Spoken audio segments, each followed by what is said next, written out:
రేపు కర్నూలు జిల్లాలో ప్రధాని నరేంద్ర మోదీ పర్యటించనున్నారు. 13,430 కోట్ల విలువైన బహుళ అభివృద్ధి ప్రాజెక్టులకు మోదీ శంకుస్థాపన చేయనున్నారు. ఉదయం 10:20 ఓర్వకల్లు ఎయిర్పోర్ట్కు మోదీ చేరుకోనున్నారు. దీనికి సంబంధించి కూడా అన్ని ఏర్పాట్లు కూడా పూర్తయ్యాయి. 11:10 అక్కడి నుండి శ్రీశైలం వెళ్లనున్నారు. ఉదయం 11:45 భ్రమరాంబ మల్లికార్జున స్వామిని దర్శించుకోనున్నారు.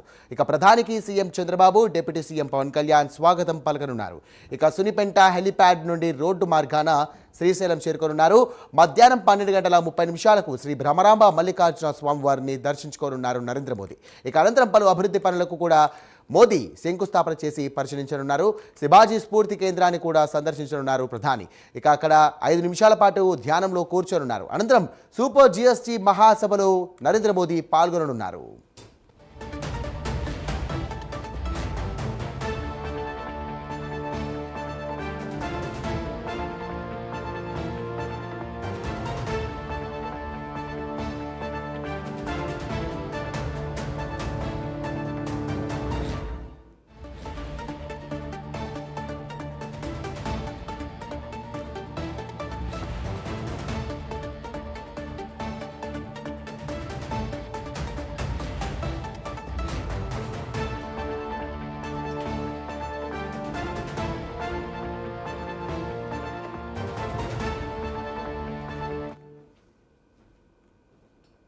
ఇక రేపు కర్నూలు జిల్లాలో మొత్తం కూడా ప్రధాని నరేంద్ర మోదీ పర్యటించబోతున్నారు. శ్రీ భ్రమరాంబ సమేత మల్లికార్జున స్వామిని కూడా పరిశీలించబోతున్నారు. అమ్మవారి దర్శనం అనంతరం కూడా 5 నిమిషాల పాటు ఆయన ధ్యానంలో కూర్చుంటారు. దీనికి సంబంధించి కూడా జీఎస్టీకి సంబంధించి ప్రత్యేక మహాసభను కూడా ఏర్పాటు చేశారు. దీనికి సంబంధించి కూడా అన్ని ఏర్పాట్లు కూడా పూర్తి అయిపోయాయి. అలాగే సంబంధించినటువంటి కర్నూలు పట్టణానికి సంబంధించి కూడా అన్ని విద్యా సంస్థలకు అలాగే కళాశాలలు కూడా బంద్కు పిలుపునిచ్చారు. దీనికి సంబంధించి కూడా సెలవు కూడా ప్రకటించారు.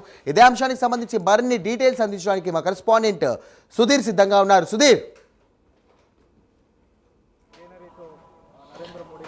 Good morning Sairam. ముఖ్యంగా చూసుకుంటే కనుక ఏదైతే ద్వాదశ జ్యోతిర్లింగాలు అలాగే శక్తిపీఠంలో ఒకటైనటువంటి ఏదైతే శ్రీ బ్రహ్మరాంబ మల్లికార్జున దేవస్థానానికి రేపు ఉదయం 11:30 కూడా భారత ప్రధాని అయినటువంటి నరేంద్ర మోడీ కూడా ఇక్కడికి వచ్చి స్వామి అమ్మవార్లను కూడా దర్శించుకుంటున్నారు. ఇప్పటికే చూసుకుంటే కనుక అటు రాష్ట్ర ప్రభుత్వం కావచ్చు, ఇప్పటికే జిల్లా యంత్రాంగం కూడా అది ఏర్పాటు అయితే కనుక పూర్తి చేసిన పరిస్థితి అయితే ఉందని చెప్పవచ్చు. అయితే ముఖ్యంగా చూసుకుంటే కనుక రేపు ఉదయం దాదాపుగా 10 గంటల సమయంలో కూడా ఆయన అయితే ఢిల్లీ నుండి ప్రత్యేక విమానంలో కూడా కర్నూలు విమానాశ్రయానికి చేరుకుంటారు. అక్కడి నుంచి కూడా దాదాపుగా మనం చూసుకుంటే కనుక ప్రత్యేక హెలికాప్టర్ ద్వారా కూడా సున్నిపేటకు చేరుకోనున్నారు. అక్కడి నుంచి రోడ్డు మార్గాన కూడా పూర్తిస్థాయిలో ఏదైతే శ్రీ భ్రమరాంబ మల్లికార్జున స్వామి వారిని దర్శించుకునేందుకు కూడా స్వయంగా రోడ్డు మార్గాన ఆయన అయితే శ్రీశైల క్షేత్రానికి కూడా రానున్నారు. అయితే ప్రస్తుతానికి మనం ఏదైతే శ్రీశైలంలో ఉన్నాం ఇక్కడ చూసుకోవచ్చు, ప్రధాన ఆలయం వద్ద ఉన్నాం. ఇక్కడైతే కనుక పూర్తిస్థాయిలో కూడా శ్రీశైల దేవస్థానానికి సంబంధించినటువంటి చైర్మన్ కూడా ఆయన ఇప్పటికే ఏర్పాటుని కూడా చేసిన పరిస్థితి అయితే ఉంది. అయితే రేపు ప్రధాని రాకకు సంబంధించి ఏర్పాట్లు ఎలా చేశారు, హై సెక్యూరిటీ ఎలా ఉంది ఏంటనే దానిపైన ఆయన మాట్లాడడానికి మనం ముందర ఆయన అన్ని తెలుసుకుందాం. అన్న చెప్పండి, ఏంటి రేపు భారత ప్రధాని ఇక్కడికి రానున్నారు. ఇప్పటికే మనం చూసుకోవచ్చు 2 ప్రధానులు కూడా ఇక్కడ రావడం జరిగింది. ఈయన 3వ వారు.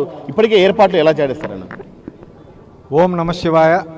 శ్రీశైల క్షేత్రానికి మన ప్రీతమ ప్రధానమంత్రి మొట్టమొదటిసారిగా ఇక్కడికి రాబోతున్నారు. రేపు ఉదయం 10:30 గంటలకు సుండిపెంట హెలిప్యాడ్ దగ్గర దిగి 11 గంటలకు స్వామివారి దేవస్థానానికి వారు వచ్చి స్వామివారికి ఇక్కడ అభిషేకము, అమ్మవారికి కుంకుమార్చన, గోపూజ, జగద్గురు పీఠాధిపతి స్వామిని వారు ఇక్కడ కలిసి దాదాపు 50 నిమిషాల పాటు ఆలయంలో ఉండబోతున్నారు. అంటే ప్రధానంగా ప్రధానమంత్రి గారు శ్రీశైలానికి రావడానికి గల కారణం ఏంటి?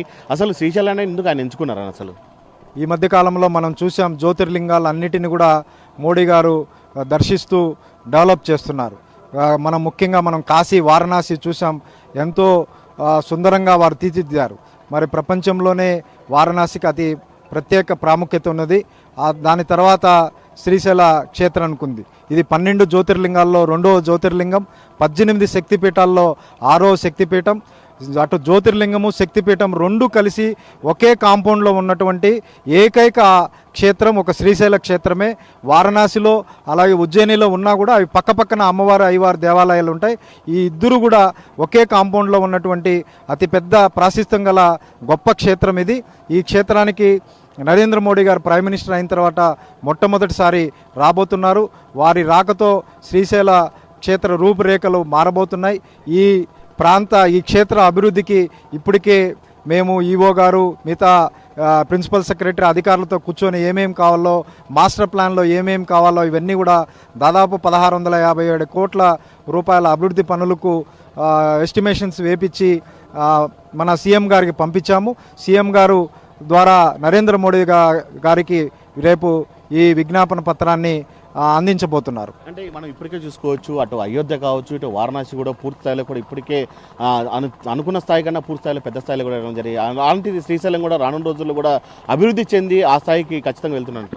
ఖచ్చితంగా శ్రీశైల క్షేత్రంలో ఇప్పుడు ప్రతిరోజు దాదాపు 25,000 మంది, శని ఆది సోమవారాల్లో 35,000 మంది భక్తులు వస్తున్నారు. కానీ ఇక్కడ రాత్రులు ఫారెస్ట్ డిపార్ట్మెంట్ 9 గంటల నుంచి 6 గంటల వరకు రోడ్డు బంద్ చేస్తున్న కారణంగా ఎక్కువ మంది భక్తులు రావడానికి ఇబ్బందిగా ఉంది. మొన్ననే మనం చూసాం, తెలంగాణ నుంచి ఎక్స్ప్రెస్ కారిడార్ హైవే 4,000 కోట్లతో కిషన్ రెడ్డి గారు శాంక్షన్ చేయడం జరిగింది, చెప్పడం జరిగింది. సో ఆ పనులన్నీ పూర్తి అయిపోతే 24/7 ఇక్కడికి ట్రాన్స్పోర్ట్ ఫెసిలిటీ వస్తుంది. దాని కారణంగా భక్తులు అధిక సంఖ్యలో పెరుగుతారు. దాదాపు రాబోయే రోజుల్లో 1,00,000 మంది ఈ ప్రాంతానికి ప్రతిరోజు దర్శించుకునే అవకాశం ఉంది. కాబట్టి ఆ 1,00,000 మందికి కావాల్సిన ఫెసిలిటీస్ ఇక్కడ మనం ప్రొవైడ్ చేయాలి. కాబట్టి ఆ దాంట్లోనే ఈ మాస్టర్ ప్లాన్లోనే ఇవన్నీ రూపొందించడం, రాబోయే 50 సంవత్సరాల్లో శ్రీశైల క్షేత్రానికి ఏమేమి కావాలో, ఎలా ఉండాలనే విషయం పైన మేము ఇంతవరకే మాట్లాడి ఇవన్నీ కూడా సీఎం గారి దృష్టికి తీసుకెళ్ళాం. వారు రేపు నరేంద్ర మోడీ గారి దృష్టికి తీసుకెళ్ళి, ముఖ్యంగా ఇక్కడ భూమి సమస్య ఉంది. ఈ టెంపుల్కు గతంలో 5,000 ఎకరాల భూమి ఉండేది. అది ఫారెస్ట్ డిపార్ట్మెంట్కు, ఎండోమెంట్ డిపార్ట్మెంట్కు ఘర్షణ కాదు, మా భూమి అంటే మా భూమి అనే కారణంగా దాదాపు ఇక్కడ 697 ఎకరాలు మాత్రమే వినియోగించుకోవడం జరుగుతున్నది. మిగిలిన 4,433 ఎకరాలు ఎండోమెంట్ టెంపుల్కి ఇవ్వమని ఫారెస్ట్ డిపార్ట్మెంట్ ద్వారా రేపు మన ముఖ్యమంత్రి చంద్రబాబు నాయుడు ద్వారా నరేంద్ర మోడీ గారిని అడగబోతున్నాం. ల్యాండ్ వస్తే ఈ ప్రాంతం ఎంతో అభివృద్ధి చెందుతుంది. మనం అనుకున్నట్టు రాబోయే 50 ఏళ్లలో మాస్టర్ ప్లాన్లో ఏవైతే అనుకుంటున్నామో అవన్నీ కూడా ఇక్కడ ఏర్పాటు చేయబడతాయి. భక్తులకు మెరుగైన సౌకర్యాలు, మంచి ఆధ్యాత్మిక వాతావరణం, తిరుమల కన్నా కూడా మంచి వాతావరణం ఇక్కడ ఏర్పడబోతున్నది. ఎందుకంటే ఇక్కడ మంచి డ్యామ్ ఉన్నది, విపరీతమైన పెద్ద అడవి ఉన్నది. ఈ ప్రాంతంలో చూడదగ్గ అనేక క్షేత్రాలు, చిన్న చిన్న క్షేత్రాలు ఉన్నాయి, ప్రసిద్ధమైనటువంటి అవన్నీ ఉన్నాయి. కాబట్టి భక్తులు ఇక్కడ వచ్చి ఉండి ఇవన్నీ చూసుకొని స్వామివారి సేవలో తరించి వెళ్తారని ఆశిస్తున్నాను.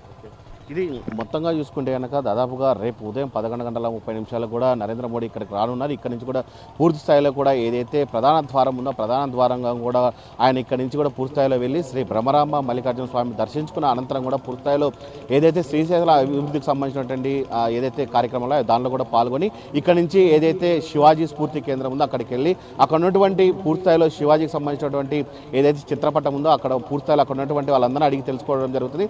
అయితే దాదాపుగా అక్కడే 5 నిమిషాల పాటు కూడా ఆయన అయితే కనుక పూర్తిస్థాయిలో ధ్యానంలో కూర్చొని ఉన్నారు. అయితే అక్కడి నుంచి కూడా ఏదైతే శివాజీ స్ఫూర్తి కేంద్రం నుంచి కూడా అక్కడి నుంచి రోడ్డు మార్గాన ఏదైతే సునిపేటకి వెళ్ళి సునిపేట నుంచి కూడా పూర్తిస్థాయిలో ప్రత్యేక హెలికాప్టర్ ద్వారా కర్నూలులో జీఎస్టీకి సంబంధించినటువంటి ఏదైతే భారీ బహిరంగ సభ ఏర్పాటు చేస్తారో ఆ భారీ బహిరంగ సభలో మాట్లాడతారు. ఇప్పటికే మనం చూసుకోవచ్చు, ఏదైతే ఏపీకి సంబంధించినటువంటి పెట్టుబడుల విషయం కావచ్చు, అలాగే కొన్ని ప్రాజెక్టులు కావచ్చు, అలాగే రాయలసీమకు సంబంధించినటువంటి నికరు అలా జలాలకు సంబంధించినటువంటి, అలాగే ముఖ్యంగా చూసుకుంటే కనుక కడపకు సంబంధించిన స్టీల్ ప్లాంట్ కావచ్చు, అలాగే కర్నూలు జిల్లాకు సంబంధించినటువంటి డ్రోన్ ఫ్యాక్టరీ కావచ్చు, అలాగే నంద్యాల జిల్లాకు సంబంధించినటువంటి కొన్ని ఏదైతే ఫ్యాక్టరీలకు సంబంధించిన దానిపైన కూడా నరేంద్ర మోడీ పూర్తిస్థాయిలో మాట్లాడతాడు. ఖచ్చితంగా ఆంధ్రప్రదేశ్కి ఈసారి అయితే కనుక ఖచ్చితంగా వరాల జల్లు కురిపిస్తారని చెప్పి ఇప్పటికే మొత్తంగా అటు ఆంధ్రప్రదేశ్ రాష్ట్ర వ్యాప్తంగా అభిమానులు అలాగే పెద్ద ఎత్తున ఇటువంటి మంత్రులు అందరూ కూడా ఆసక్తిగా ఎదురు చూస్తున్న పరిస్థితి అయితే ఉంది.